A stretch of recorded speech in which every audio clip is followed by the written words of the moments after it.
Hi aspirants, రేపు exam రాసే అందరికీ ఆల్ ద బెస్ట్ అండి. మీరు టెన్షన్ లేకుండా ఎగ్జామ్ రాయండి. మనం ఫస్ట్ చేయాల్సిన పని అదే. ఎగ్జామ్ సెంటర్కి వెళ్ళాక అస్సలు టెన్షన్ పడకుండా కూల్గా రాయండి. ఎగ్జామ్ సెంటర్కి ఖచ్చితంగా 1 అవర్ ముందే వెళ్ళండి. ఎందుకంటే అక్కడ హాల్ టికెట్ చెక్ చేసుకొని మళ్ళీ ఐడి ప్రూఫ్, ఆధార్ చెక్ చేస్తారు. లేకుంటే మళ్ళీ కంప్యూటర్లో తంబు కరెక్ట్ పడాలి కదా. కాబట్టి టెన్షన్ పడకుండా 1 అవర్ ముందు వెళ్ళండి. ముందుగా మనకు ఫస్ట్ వచ్చిన క్వశ్చన్స్ అన్నిటినీ అటెంప్ట్ చేయండి. రాని క్వశ్చన్స్ వదిలేయండి. ఫస్ట్ వచ్చిన క్వశ్చన్స్ చూడండి. అది కూడా ఫస్ట్ మీరు ఇష్టమైన సబ్జెక్ట్ సైకాలజీ, తెలుగు, మ్యాథ్స్ మీకు ఇష్టమైన సబ్జెక్ట్ చేయండి. అక్కడ చూజ్ చేసుకొని ఫస్ట్ మనకి ఇష్టమైన సబ్జెక్ట్ చేస్తే మనకు కొంచెం కాన్ఫిడెన్స్ పెరుగుతుంది. అందులో మనకు మంచి మార్క్స్ వస్తాయి కాబట్టి మనం అన్నీ తొందర చేయగలుగుతాం. మనకి ఇష్టమైన సబ్జెక్ట్ని ఫస్ట్ చూజ్ చేసుకొని అందులో వచ్చినవి చేయండి. నెక్స్ట్ మిగతా వాటిలో కూడా వచ్చిన క్వశ్చన్స్ని అటెంప్ట్ చేయండి. లాస్ట్కి రాని క్వశ్చన్స్ అటెంప్ట్ చేయండి. Time management is must. వచ్చిన క్వశ్చన్స్ని కొంచెం ఫాస్ట్ పెట్టడానికి ట్రై చేయండి. అప్పుడు మనకు రాని వాటికి చాలా టైం మిగులుతుంది. కాబట్టి మనం రాని questions option wise negative marks ఉన్నాయి కాబట్టి చూజ్ చేసుకుంటా పెట్టుకోవచ్చు. Time management is must and should. TET ఎగ్జామ్లో, ఆన్లైన్ ఎగ్జామ్ రాసే వారికి అందరికీ టైం మేనేజ్మెంట్ ఉండాలి. ఖచ్చితంగా తప్పులు చేయకుండా ఉండాలంటే టైం మేనేజ్మెంట్ పాటించాలి. ఎగ్జామ్ సెంటర్కి ఏమేమి తీసుకెళ్ళాలంటే ఆధార్ కార్డు, లేకుంటే ఏదన్నా government ID, pen or pencil, hall ticket, ఈ 3 ఉంటే సరిపోతుందండి. ఇవి ఖచ్చితంగా తీసుకెళ్ళండి. నెక్స్ట్ ఈ బిట్స్ అయితే ఖచ్చితంగా చూసుకోండి. అందరికీ once again all the best.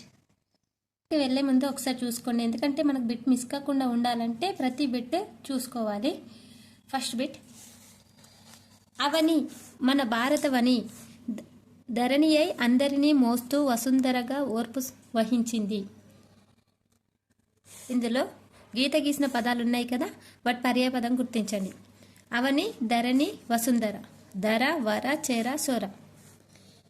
5th question answer is అవని అంటే ఏంటిది? ధర. ధరణి, వసుంధర, అవని. ఆన్సర్ ఈస్ ధర, ఏ. నెక్స్ట్, తెలంగాణ మాండలికం మకరంద మాధుర్యమే. గీత గీసిన పదానికి పర్యాయపదాలు. మకరంద, మకరందకి పర్యాయపదం మరందము మామిడి, మధువు మకరం, తేనె మధువు, మకరందము మృదువు.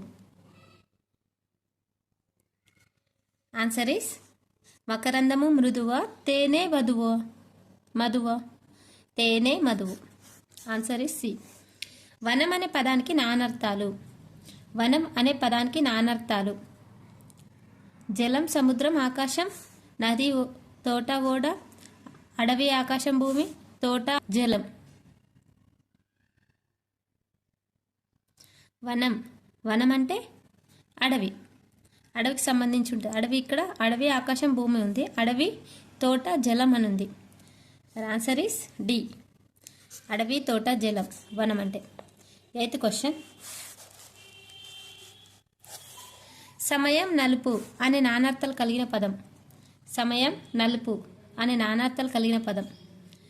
ఆకాశం, వరుస, కాలుడు, కాలం. సమయం, నలుపుకి నానార్థాలు కాలం. Option D is correct answer. సిరి తనంతట తానే వస్తుంది. శ్రీని తక్కువ భావంతో చూడకూడదు. ఈ వాక్యంలోని ప్రకృతి వికృతులు: సరిశిరి, శ్రీ సిరి, సిరి శిరి, సారే శిరి. ఆన్సర్ ఈ శ్రీ సిరి. 10th క్వశ్చన్, సంతోషింపజేయువాడు అనే పదానికి వ్యుత్పత్తి అర్థం. సంతోషింపజేయవాడు: సూర్యుడు, చంద్రుడు, ఇంద్రుడు, గురువు. సంతోషింపజేయవాడు చంద్రుడు. నెక్స్ట్ క్వశ్చన్, వజ్రపు గనులు విడదీసి రాయండి. వజ్రపు గనులు. ఆప్షన్ ఏ వజ్రము ప్లస్ గని, వజ్ర ప్లస్ గని, వజ్రము ప్లస్ గనులు, వజ్రపు ప్లస్ గని. 11th question answer is 3. వజ్రము ప్లస్ గనులు, వజ్రపు గనులు. 12th క్వశ్చన్, ఎడాగమ సంధికి ఉదాహరణ. ఎడాగమ సంధికి: ఉన్నయూరు, కమలాక్షి, దేశౌన్నత్యం, సూర్యోదయం. ఆప్షన్ ఏ ఉన్నయూరుకి ఎడాగమ సంధి ఉదాహరణ. వీరులకు విశిష్టమైన స్థానం ఉంది. ఈ విగ్రహవాక్యం ఏ సమాసానికి చెందినది? వీరులకు విశిష్ట స్థానం ఉంది.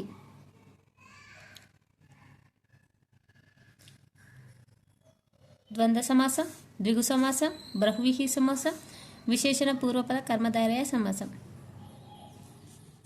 13th question answer is D, విశేషణ పూర్వపద కర్మధారయ సమాసం. 14th ముక్కంటి ఏ సమాసం? ముక్కంటి ద్విగు సమాసం, ద్వంద్వ సమాసం, బహువ్రీహి సమాసం, రూపక సమాసం. ఇది very very important bit. Mukkanti answer is C, బహువ్రీహి సమాసం. ముక్కంటి. ముక్కంటి అంటే ద్విగు సమాసం అనుకుంటారు కానీ కాదు. ఎందుకంటే ముక్కంటి అంటే 3 కన్నులు కలవాడు బహువ్రీహి సమాసం. నెక్స్ట్ నజభజ జజర అనే గణాలు వరుసగా వచ్చే పద్యం. ఉత్పలమాల, కందం, చెంపకమాల, ఆటవెలది. 15th question answer is C, చెంపకమాల. ఇక్కడ చూడండి 16th క్వశ్చన్, గణ విభజన చేస్తే తెలుస్తుంది. నెట్టుకొని కాయ బీరెండ పట్ట పగలు ఈ పద్యం ఏ ఛందస్సుకు చెందినది? తేటగీతి. హనుమంతుడు సముద్రాన్ని లంఘించాడు. మహాత్ములకు సాధ్యం కానిది ఏది లేదు కదా. ఇందులో అలంకారం.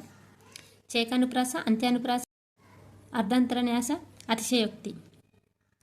17th క్వశ్చన్, అర్ధాంతరన్యాస అలంకార. చేకానుప్రాస అలంకారానికి ఉదాహరణ: నీకు 100 వందనాలు, ఆమె ముఖం చంద్రబింబంలా ఉంది, కన్నీరు కార్చింది, మత పిశాచిని దునుమలాడాలి. 18th క్వశ్చన్ ఆన్సర్: నీకు 100 వందనాలు, 100 వందనాలు. ఇది చేకానుప్రాస అలంకారం. కర్తరి వాక్యానికి ఉదాహరణ: దయచేసి నేను చెప్పేది వినండి, నాచే పుస్తకం చదవబడింది, సినారే గజల్స్ రాశాడు, ఇక్కడ ఆడకండి. సినారే గజల్స్ రాశాడు. 20th క్వశ్చన్, ఉపమేయానికి ఉపమానానికి భేదం ఉన్నా లేనట్లు చెబితే అది రూపకాలంకారం. Option 3 is correct.